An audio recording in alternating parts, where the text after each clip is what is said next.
Assalamualaikum warahmatullahi wabarakatuh.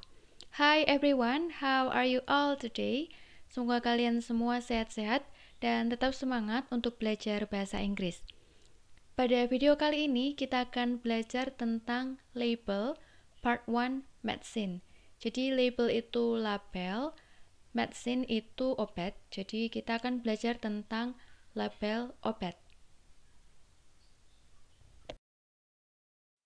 So, what is label? Jadi, label itu apa sih? Label is an information contained on the outer package of a product. Jadi, label itu adalah sebuah informasi yang terdapat pada kemasan luar sebuah produk. Nah, ini adalah contohnya. Nanti kita akan bahas lebih detail lagi pada pembahasan selanjutnya. Jadi, what is the purpose of label? Purpose itu tujuan. Jadi, apa tujuan label? Kenapa harus ada label di sebuah produk kemasan?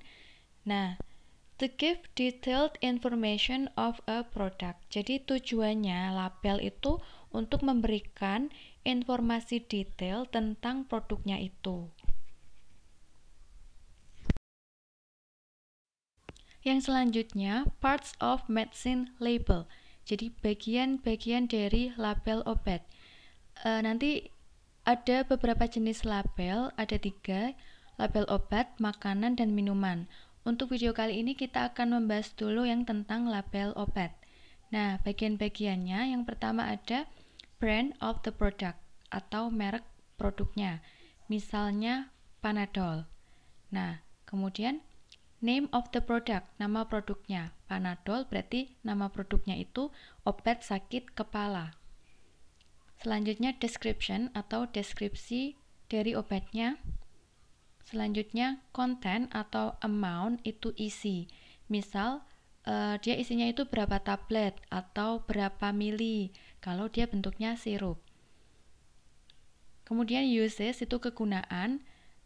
Obatnya itu bisa digunakan untuk menyembuhkan apa saja. Nah, itu kita bisa lihat di kemasannya. Nanti biasanya juga ada tulisan uses.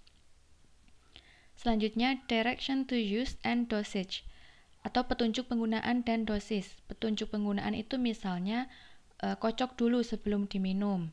Kemudian dosisnya itu misal untuk anak-anak berapa sendok takar, berapa mili, untuk dewasa berapa sendok, berapa kali sehari. Nah, biasanya ada kata misal untuk anak-anak itu berarti children, kalau dewasa itu adults, berarti nanti cari kata itu kalau yang ditanyakan dosage atau dosisnya. Kemudian selanjutnya direction to store, petunjuk penyimpanan. Biasanya ada kata keep atau store, artinya simpan. Misalnya simpan dalam suhu ruang. Nah, itu dinamakan petunjuk penyimpanan. Kata kuncinya tadi ada kata keep atau store. Kemudian yang terakhir ada expiration date atau tanggal kadaluarsanya. Biasanya ada tulisan EXP, itu singkatan dari expired. Jadi dia expirednya tanggal sekian.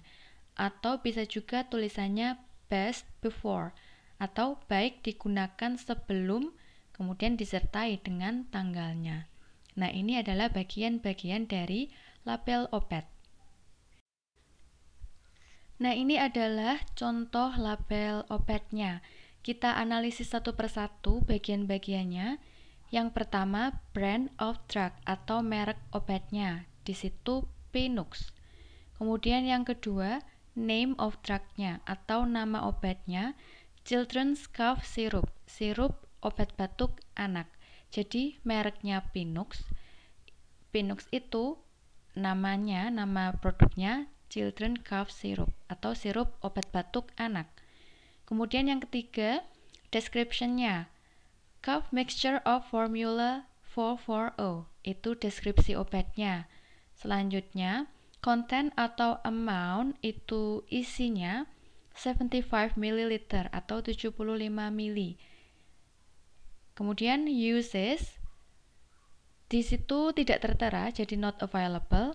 Selanjutnya, directions to use and dosage, petunjuk penggunaannya ada use medicine according to physician's instructions. Itu petunjuk penggunaannya. Kemudian directions to store atau petunjuk penyimpanan. Nah, tadi kata kuncinya ada kata keep. Keep atau store. Nah, di sini adanya keep it in moderate temperature, sama keep away from children. Keep away itu jauhkan, children anak-anak. Jauhkan dari jangkauan anak-anak. Itu petunjuk penyimpanannya. Kemudian yang terakhir, expiration date atau tanggal kadaluarsanya. Nah, di label obat ini tidak dicantumkan tanggal kadaluarsanya. Jadi, di situ keterangannya not available. Oke, jadi ini adalah contoh label obat yang kedua. Kita identifikasi lagi satu persatu bagian-bagiannya.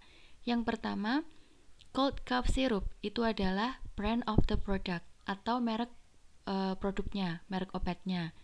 Kemudian yang kedua, antitussive antihistamine decongestant itu adalah name of the product atau nama obatnya. Selanjutnya, sugar free, alcohol free, dye free itu description, deskripsi obatnya. Kemudian yang selanjutnya 473 ml itu adalah konten atau isinya. Jadi obatnya ini tuh isinya 473 ml. Kemudian yang selanjutnya di situ ada dosage and administration. Berarti ini direction to use and dosage. Petunjuk penggunaan dan dosisnya. Di situ ada kata adults, tadi artinya dewasa, and adolescents, itu remaja, over 12 years of age, di atas 12 tahun. Itu dosisnya 1 to 2 teaspoonfuls, 1 sampai 2 sendok teh, yaitu 5 sampai 10 ml. Kemudian children 6 to 12 years. Untuk anak-anak usia 6 sampai 12 tahun itu dosisnya setengah sampai 1 sendok teh atau 2,5 sampai 5 ml. Jadi itu dosisnya. Kemudian yang selanjutnya storage, itu di situ ada kata store, berarti direction to store atau petunjuk penyimpanan. Nah, ini contoh label obat beserta bagian-bagiannya. Dan di sini tidak ada expiration date-nya atau tanggal kadaluarsanya. Jadi itu pembahasan kita tentang label obat. Semoga apa yang kita pelajari hari ini bermanfaat dan semoga kalian paham. See you next time. Wassalamualaikum warahmatullahi wabarakatuh.